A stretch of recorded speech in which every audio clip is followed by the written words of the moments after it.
ニーハーディーンはい、ということで、今日はですね、これから卓球を始めたい人、もしくは今卓球やっててまだ初心者ですっていう人たちのために初級編、はい、ということで、はい、フォア、バック、切り返しなど本当に初心者向けのメニューを紹介していきたいと思います。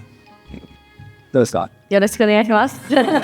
頑張ります。初心者向け、はい、大事です。大事です。はい、一番最初は一番大事なので、最初のフォームを当てればその後も楽になるので、一回最初のフォームは崩れてしまうと癖になっちゃうとなかなかもうずっと卓球やめるまでずっと同じフォームになってしまうので、一番最初のフォームが一番大事と思ってそういうのを出したいと思います。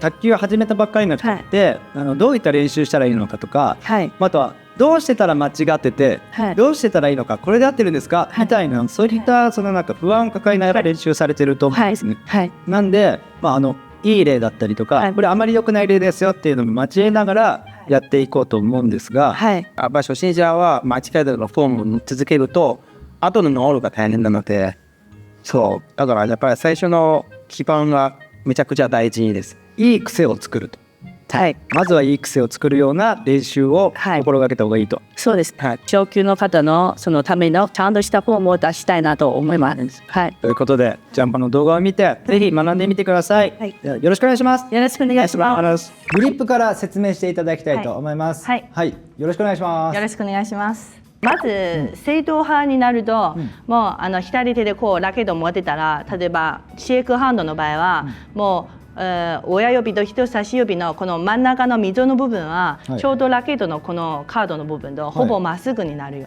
なるほど。で、イメージとしては伸ばしたらほぼまっすぐになっている状態であれば大丈夫です。はい。でもしこれでバックハンドが上手い方は少し内側にずれるんですよね。いわゆる持ってたら少し若干斜め内側に入る感じで、これはバックやりやすくてバックグリップと言います。はい、で逆に少しグリップが内側に入って手が外側にこの溝が外側に行く場合はこれはフォアグリップと言います。フォアハンドやりやすくてバックはちょっとやりづらい。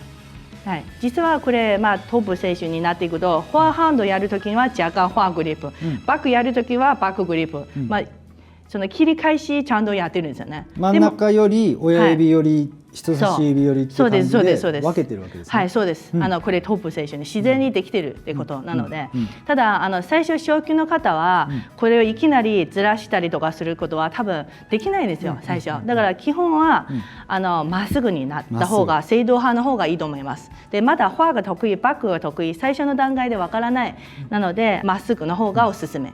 でどうしても持ち方は若干内側の方がやりやすければそれでも少しなら大丈夫です。はいはい、で少しフォアでも構わない、絶対こういう感じで激しく、こういうふうに激しくなったりあと激しく内側に入ったりしなければ問題ないです。なるほど、はい、深いとか浅いとかあると思うんですけど、基本的にはもうここがくっついちゃうぐらいいっちゃっていいんですか？ここが、こう全く隙間がないぐらいだとちょっと行き過ぎるので少しだけ隙間があるぐらいでもこれだとちょっとありすぎなので、ちょっと中で大丈夫です。でこういう感じでくっついてしまうとこれはしっかりコーティングしてしまって、これはメリットとしては強いボールの方が出しやすいです。ちゃんともうコーティングして、その握力の力全部伝わるので、大きいボールでやりやすいんだけど、台上がロックかかっちゃって台上がフリーになるんですよ。だから少し、隙間があった方がいいです。なるほど。逆に緩すぎるとこれは台上の方は少しやりやすいんだけど、大きいボールの方が威力が減る可能性があるので、ガチガチにならないようにちょっと隙間が出るぐらい。で強く握りすぎない方がいいです。わかりました。はい。じゃあ実際にいい例悪い例やってみましょうか。はい。なんか変。これは悪い例。あんま良くない例ですね。これ浅すぎる感じでちょっとグラグラしやすい。メコチうまいからコントロールできてるけど。できるけどこれでもやっぱ面が安定しないと。そうですそうです。はい。力も伝わりづらいので。これが、あまり良くない例のはい一つ目です。もう一つはいでもう一つ目はじゃあめちゃくちゃ深く持ってもらってこれ安定大きいボールだと安定するんですよ、んこれできないのは難しいのはこのちっちゃいボール来た時に、んうんやりづらいです。なるほど、はいじゃあ面がグラグラしなくて一見良さそうなんだけど、はいはい逆に固定しすぎちゃって、はい角度を変化させなきゃいけない時に難しいです。デメリットが出てきた。そうですそうです。なるほどなるほど、はいだから試合でレシーブするときに全部大丈夫とかからのパターン多いじゃないですか、小級の方は全部長いサーブかもしれないんですけど、ちょっと行くと、やっぱ短いサーブ、大丈夫系はどうしても出てくるので、もうあまり最初のグリップが中に入りすぎるとこれ癖になっちゃったらなかなか治んないんですよ。応用が効かなくなってしまそうですそうです。練習はいいけど、オールになったらレシーブができないと、やっぱ試合で勝てないですね。なるほど、じゃあ今後のためにも深く持ちすぎるのもちょっと NG だということで、そうですね。はい。じゃあ一番ちょうどいい、はいいい例を、はい。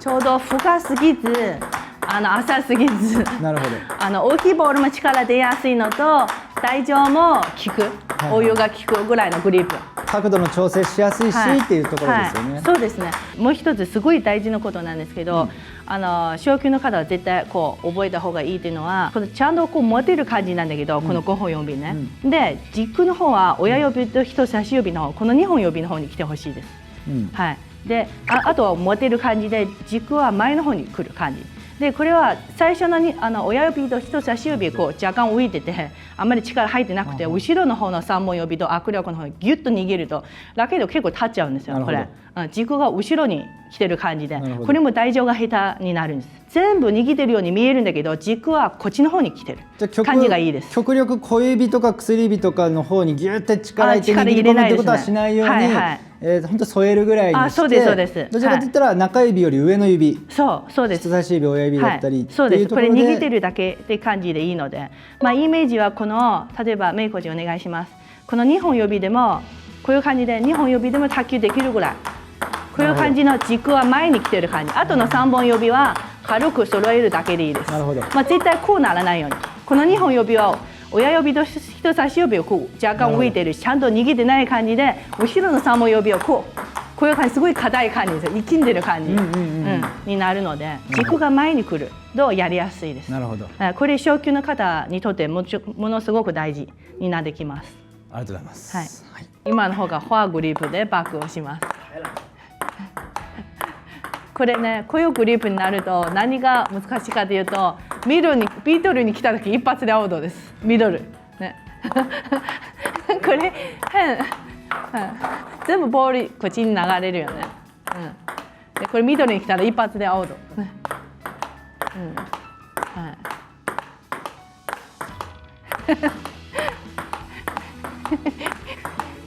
はい。すごい腕が長い。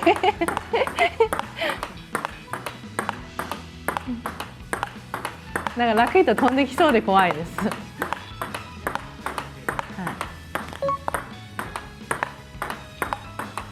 これいざ大きいボールにはそこまでね触らないけど、台上はやりづらいだけで、あとあまり深く入るとそうドライブが難しい、手首が使いづらいのと指にも当たりそうですよね。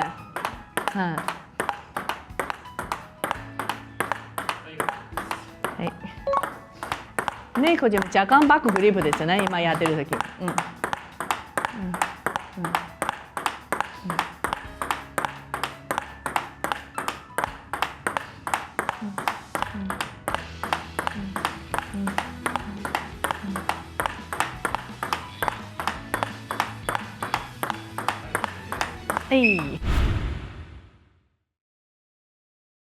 次、フォルム、姿勢ですよね。距離感だったり、スタンス、であとはそのラケットの、バックスイング取った時の形と、打ち終わりの形と、打ち始めの形と、ある程度教えてくれたらいいと思います。じゃあポイントよろしくお願いします。お願いします。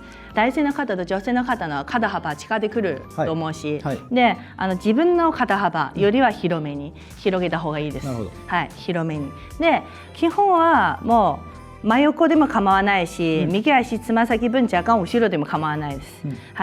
今ほぼ平行足になっている方は結構多い感じ、やっぱり台上のチキータとか前で前陣速のプレーがものすごく流行になっているので、昔みたいに後ろでガンガンオールフォアでやる時代じゃなくなってきたので、両ハンド、あと台上。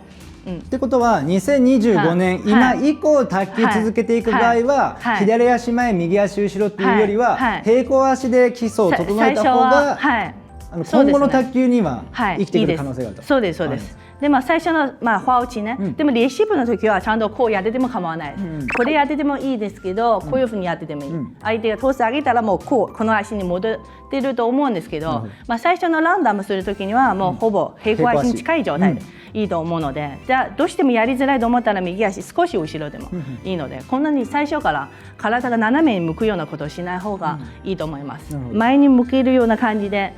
どうしてもこのままじゃやりづらいであれば、右足つま先分は若干横向けるとフォアやりやすくなるんです。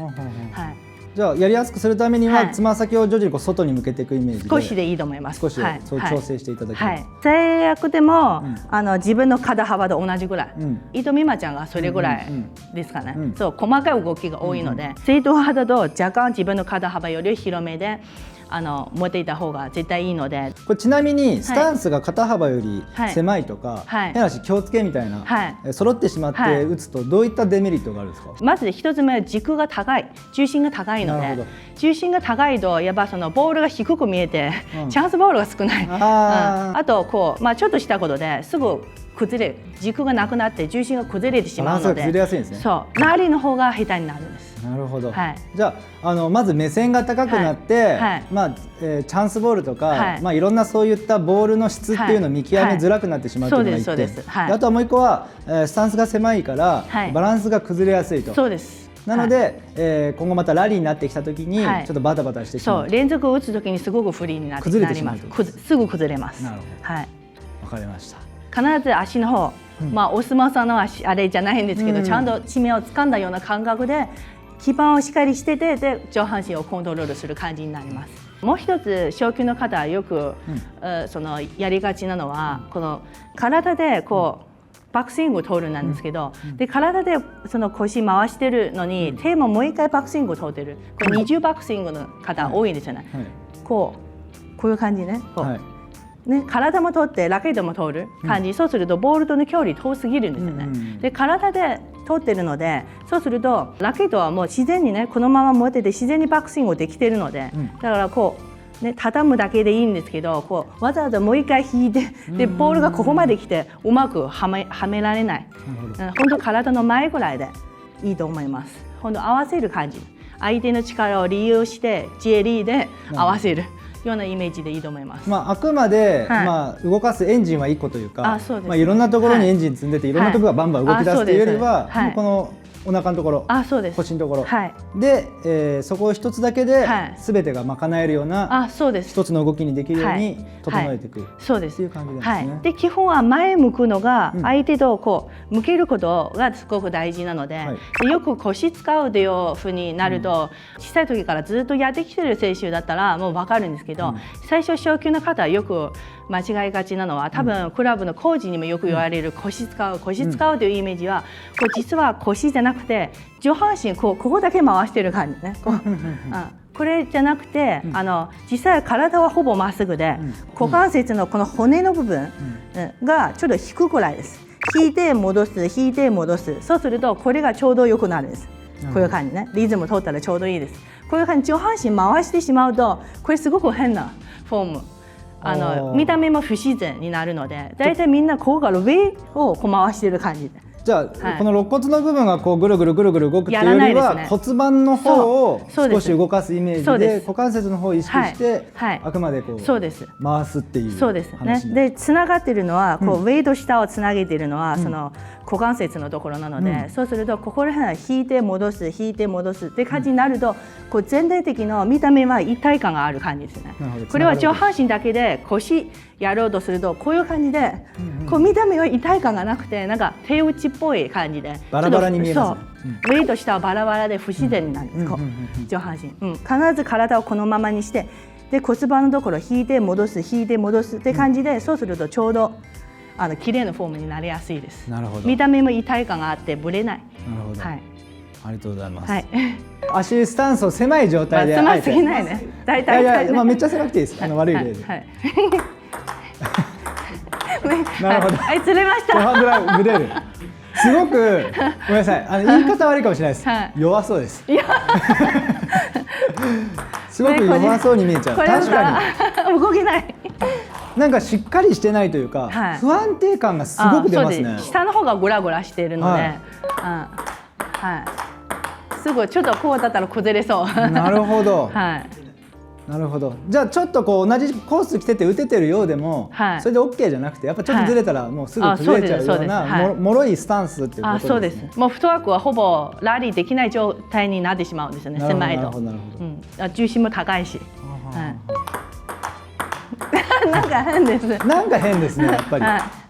はい。一見ラリーできてるんはいで良さそうですけど、ワンコースは問題ないですよ。うんうんだけどやっぱりちょっとこう、はい、ちょっとずれるとやっぱ動けあってない。なるって、はい、フットワークもすぐできなくなっちゃう崩れる。はい。なるほど。じゃあ次はスタンスはしっかり整えていただくんですが、はいちょっとこう上だけ回すような上上半身だけ回すような打ち方。なるほど。あ、でもよく見ますね。はい、これ多いです。結構。はい。これもなんか一見綺麗に回してるように見える綺麗に回してるように見えますけど、はいこれはもし予測外れたらこっちに来たなるほどら一発でアウトですね。ここまで回してるからこっちを取るのはもう100番無理ですよね。しかも結構なんか負担かかってそうですね。なんか結構無駄な力を使わないとはい。回ってない感じもするし、なんか力みにもはい。硬さにもつながってくるよそうですね。これもしここまで使うんだったらもうちょっと後陣とかすごい台から離れてる時は多少使うんですよね。まあ、使うといってももちろんこのはい骨盤を使った上そうですここがメインででそうです上で使ってるってことですもんね。はい。上半身だけ回すことはまずないです。なるほど、は良い例ですね。はい良い例スタンスは広くて、骨盤を引きながらちょっとしか動いてないですね。なるほどうん。ちょっと引いて戻す、引いて戻す、全然回したりしてないうんうん感じ。そうすると一体感がウェイト下の一体感があってグラグラしない。あ、いつものメイコジ戻った。戻りました。これが良い例ですね。あ、そうです。はい。で確かに見てると、はいやっぱ今言われたように一体感が出たので、はい今本当動きのポイントがいろんなところに力が加わって、バラバラにこう動いてるっていうよりは、あそうですね本当にこの骨盤のところだけで、はい足も上半身もはいつながってはい一体的に動いてると、あ、そうですね。今全然はい肩使ってないですもんね。なるほど。楽ですよ、今の打ち方の方が。全然負担かかってないように見えるし、はいはいこういう場合はオールになってもはい対応しやすくなるし、あそうですそうですこれは本当に基本にしておいた方がいいです。そうですね。最初からこういう感じに回して全体的に回してしまうともうこれでフォアだけで、もう全部の力使い切った感じでこれだけで精一杯。これでも、はいゆっくり打つ場合どうなるんですか？はい。もうちょっとゆっくりラリーの時の、はいゆっくりそのゆっくりちょっと良い例。スローっぽくはい。ゆっくりゆっくり。良い方良いで本当に半分しか回してないような。ゆっくりラリーだったとはいしても、こうゆっくりリズムを変えるだけで、はいとにかく意識してはい腕でそんなに振ってないですよね。振ってないですね、は添えてるだけみたいな、い。はい。ありがまとうございます。ずどっちも変なフォームにならないように、うん相手とリズムを取って、同じところに持っていけるように、でノーミスで30回から100本、同じところにちゃんと持っていける。はい。右足後ろでこう。こっちだと土佐に浅いボール来た時にはすごい遠いですよね。平行足の方が浅いボール来た時の方がやりやすいので、全部深いボールはこれでもできないことはないんですけど、こういざ浅いボール来たら困る。ボールの見方、はい。ボールの見方ってはい結構初心者の方とあ多いですねできてる方は全然違うじゃないですか、はい今メイコーチ見たけど、はいやっぱ頭動いてないんですよ、こはい。う目で追ってるみたいな、はい。なんですけど初級者の方とはいか初めてやる方って、はいいやでもボール見なさいって言われたりとか、はいはいよくボール見ないともちろん当たんないじゃないですか、はいはいはいそうするとどうしてもこ見てしまうよね。うこここまで。頭と一緒に動いてしまう、やっぱこれって良くないことなんですか？そうですね。基本はもう見ないって感じで、なるほもちろんこう目つぶってたらもうできないから、でも相手の方見てる感じで、大人だと分かるんですけど、運転しててこう視野を広く見る感じで、周辺視野ですね。そうです。ボールだけをこう視点にしないで、もう全体的に見てるような感じで、なるほどだから前を見てる状態で飛んでくるボールももちろん見えるんですよね。でこうタッチする瞬間は見ないですよ。相手の方見てるので、っていうのはタッチしながら月の情報が入らない、目に入らないで月どこに動こうとするかわからないので、ちょっと見るんだけどタッチしながら相手の方見て、でまたこう次のボールにつなげる感じで、自分の方見てしまうと、こうタッチする瞬間見てしまうと一瞬で相手を見失うんですよね。でそれで情報入らないから次どこに来るか読みづらいです。じゃあボールを見失うよりも、今後相手を見失う方が怖い、デメリット怖いってことなんです。そうですそうです。ああ、なるほど。運転してて信号を一瞬見てないと一緒です。なるほどなるほどなるほどなるほどなるほど。必ずこう見なきゃいけないところがあると、それはボールだけではなく、とにかく相手を見ながらラリーできることっていうのが最初の基礎、基本で身につけてほしい癖なわけですね。はい、そうです。よく質問されるのは、相手見てたらこう当たらない、でこれはまあ距離感がまだコントロールできてないなので、もう本当にもうそれだったらまあ1球でやらないで卓球練習でやったりとか、まずボールとの距離感だから見なくてもちゃんとできるように、でこれぐらいだったら入るとか、こうなると入らないとか、そういう距離感、だからいつも常に一球一球見る感じだと、一瞬で相手を見なくなると、本当にまあ運転してて一瞬でスマートフォン見ながらこう運転してると一緒です。すごい危険なこと、相手を見失うので、だからもうずっと相手のこう雰囲気のこう全体的に見ながらこう感覚でここで当たるような感じで、本当若干こう目でちょっと追うぐらいの話で、もう頭自体はこうずらしたりとか動かしたりなるべくしない方がいいと。もう体動いたらもう顔はもうほぼ残す感じで、もうこういうふうにしない方がいい。体は回るけど頭は残す。そうです。一緒になって回っちゃいけないってことです。そうです。なるほど。はい。多少はいいけどね。多少はいいけど、基本はもうこういうイメージで。はい。なるほど。可愛いですね。はい。これ今伝部しながら、そうです。ファーチしてもらってます。じゃあフットワークやる前にこういう練習やった方がいいです。例えば初級の方、最初はもう足ほとんどピタッとついてこうやるんじゃないですか。でそうするともうワンコースが出来上がるんですね。ノーミスで30回できました。フォアハンドはもう OK ですね、感覚的には。あとはこうフットワークやります。じゃあフットワークやる前にこの伝部ができてないと、フットワークやるのもこうすごい不自然ですよ。だからいきなりこう最初も難しいんですよ。だからこういう感じでワンコースで足ちょっと伝部をしながら、フットワークの手前の練習の方がおすすめです。これ初級の方もワンコースだったらできそうな感じです。いきなり2連フットワークとか多分無理ですね。最初はすごい不自然になると思うので、スムーズに動けるために今の伝部の練習をワンコースでやった方がおすすめです。でその伝部の解説っていうのは、以前動画に出してると思うので、それ参考にしてもらっていいと思うんですけども、その伝部の悪い例ってありますか、逆に。これ悪い例です。伝部と思いきや、これ足踏みですね。あともう一つは、本当伝部しても打ってこう戻す、打って戻す、足の方のこのリズムは欲しいなんだけど、こう上だけでこう上だけ打つ瞬間ジャンプしてる方も結構いるので、重心を落とすっていうのが基本的には伝部なんだけど、重心を上げるっていうのが伝部だと勘違いしてしまうと、逆にふわふわ浮いちゃって良くない。これ気をつけたい。これ意外に多いです。初級の方。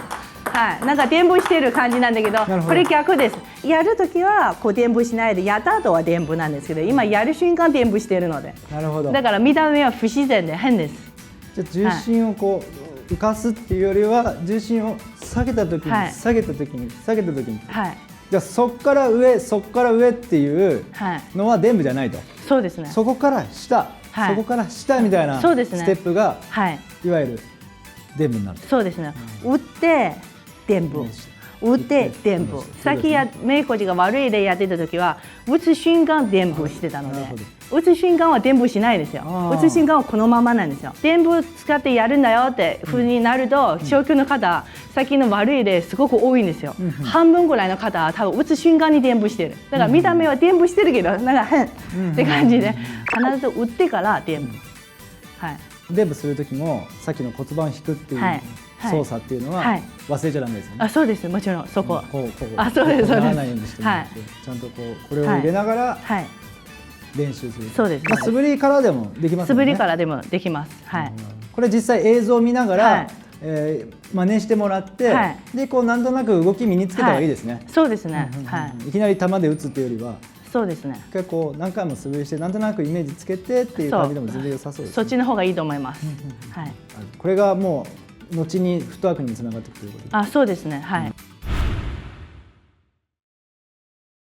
今言われたその基礎のやつをちょっと組み合わせた、はい、ちょっと次の段階に行きたいと思います。はい、じゃあフォアとバックの切り返しについてもちょっとお聞きしたいんですけど、はいはい、まずラケットは必ずもうその台の上に置くこと。はい、でバックやってからフォアに切り返しするときには一回下の方から回す方は結構多いんですけど、下の方から回すともし速いボール来たときに、最悪ノータッチがカードに当たりやすいので、だからなんか切り返しやるときよくカードに当たるという方は結構いるんですよ。はい、でそうなったらラケット下から多めに回してるのを、意識した方がいいと思うんですね。これ多分下から出てるのでもうちょっと上から。だから必ず台の上から切り返しをする。脱力しててももう台の上からする感じです。初級の方はいわゆるバックの面、フォアの面ちゃんとこう出せばいいかなと思います。で前も一回切り返しの動画多分出てると思うんですけど、まずそんなに足たくさん使わずに、バックとミドルのボール、一回小さく切り返しする練習、一回いいかな。こういう感じでこうバック、はい、ミドル、バックをリセットしてミドル、バックをリセットしてミドル、これほとんどね使ってない。それが足ほとんど使わないで膝でリズムだけでも、こう上半身の切り返し、これが同じところにちゃんと遅れる20球30球ぐらいできるようになったら、例えばちょっと難しさつけてこうバックミドルバックフォアとかそういう練習少し入れてもいいと思います。はい、バックミドルバック、今度はちょっと動かないと届かないところね。ミドルバック、はい、フォア、なるほど、バック、はい、ミドルバックフォア、なるほど、バックミドルバックフォア、はい、ありがとうございます。はい、バックを打つときとフォアを打つときのスタンスってなるべく平行足キープで今後の卓球はいいんじゃないかっていう話だったじゃないですか。でよくこうバックとミドルでのこう小さい切り返しをやるときにバックとフォアをこうしっかりこう足入れ替えてこう打つっていう場面って訪れちゃうと思うんですけど、やっぱ今は極力平行足キープで。そうですね。確かにこのままバックのままでミドルは苦しいので、ほんの少しだけ左足と右足位置をほんの少しずらすんですね。ちょびっとだけ。いわゆる例えばこれが0としたら、でミドルのボールは左足が5ぐらい前で右足5ぐらい後ろ。そうするとまた立ち位置はボールとタッチする瞬間の位置はまだ0のところにある。だから少し前少し後ろ。だからこうやっててもし右足だけ下がってしまうとミドルのボールね、これボールとの距離遠くなるんですよね。それがこうやってて左足が前に行くとこれは近すぎるので、だからこういう感じで左足は少し前右足少し後ろでまだ同じ位置でタッチできるので。じゃああくまで臀部を使ってその足を作るって感じですね。そうですそうです。はい。本当にちょっとだけです。ちょっとだけ。足踏み系でやるとちょっとずれちゃうから。そうです。そうですそうです。あと皆さんこう動くときにもう一つ絶対意識してほしいというのは、最終的にはバックフォアのこう大きく切り返しを狙いたいと思うんですけど、シングルだと1人で全部面倒見ないといけないので、そうするとバックやった後もう絶対両足揃ってピョンでフォアの方に飛ばない方がいいです。悪い例としてはこうバックやったら足いっぱい動かしてピョンでフォアまで飛んで、でこれでまだバックに来たらバック、フォア、はい、バック、はい、フォア、これ結構多いんですよ。やる方が、パッて見てちゃんと動いてる足めっちゃいっぱい有名に動いてる感じ、運動してる感じがしますね。はい、ただこれは汗は流していいんですけどこれ忙しそうで間に合わないんですよ。左足ほぼ残す感じでフォア動くんです。ギリギリでいいので実践的ではないですね。そうですそうです。はい、こうやって右に行くんだけどちょっとしか動かさずにフォア行く、フォア打つ瞬間左足まだバックを守ってる感じ、イメージはこういうふうにこういうイメージで、でも実際はやらない、気持ちはこういう感じ、でやるときにはこうね、こういう感じ、わかります？こうもし万が一ここ2本、こうねまだできるので、もしピョンで飛んだらここもノータッチです。判断ミスしたら。じゃあ大体フォアのボール打つとしても、体の位置ってもうミドルぐらいなんですね。そうです、そうです。飛んじゃう人ってやっぱこのミドルのラインよりも体こっちが来ちゃうってことですね。そういうことです。そしたらこっちがもう好きだこっちはもうもし予測外れた時にはこっちはノータッチになるのと、しかもこっちに寄りすぎるとフォアも詰まる。なるほど。メリットないですね。フォア詰まっててバック遠い。基本体の位置は極力こっちバック側に伸した方がやりやすい。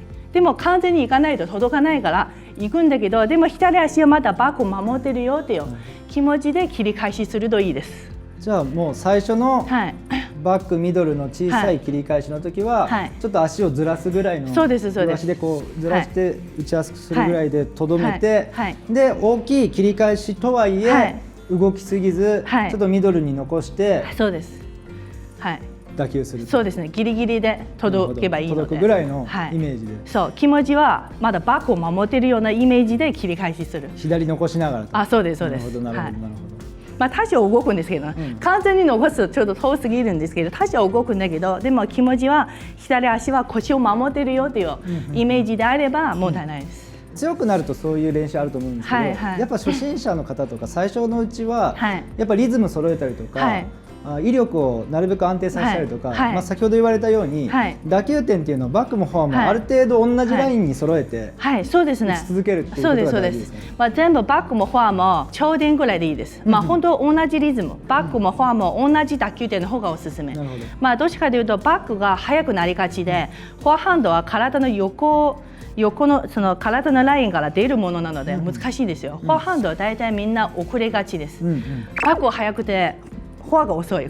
なるほど。こういう感じ。まあ極力バックは我慢してそんなに速すぎないで、まあちゃんと頂点のやや前でも構わないんだけど、フォアは遅くても頂点がいいです。最初の段階はね。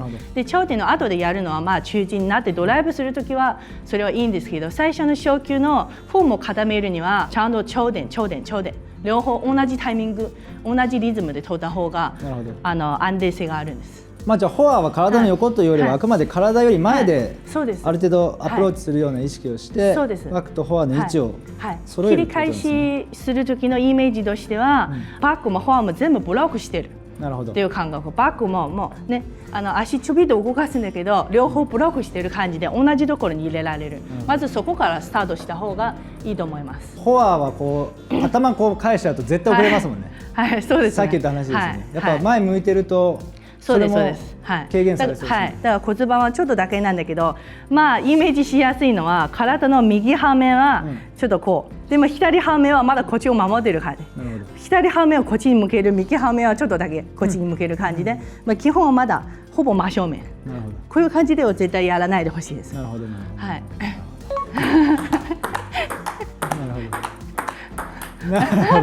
なるほど。めちゃ足動いてる。これ忙しそうで間に合わないんですよ。はい。なるほど。運動にはなってます。これ多分すぐ疲れるんです、このやり方。はい。次切れ。なるほど。省エネですよね。やっぱ体がミドルぐらいでとどまって。そうですね。そうです。左足はまだバックに近い状態ですよね。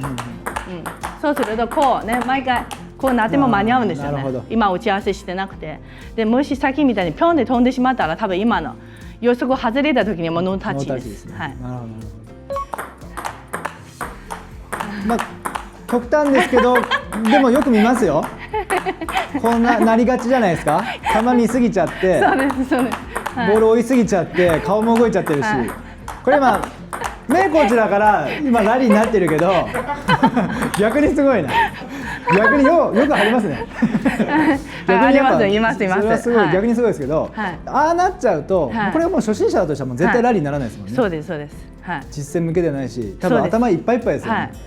相手のことなんか考えてられないですもんね。はい、多分フォアはドライブしたいという子が多くて、だから卓球ではわざと脅してドライブしようとしてる感じなんだけど、ドライブになってなくて遅い打球点で打つみたいな、だからすごい変なフォームになるんですよ。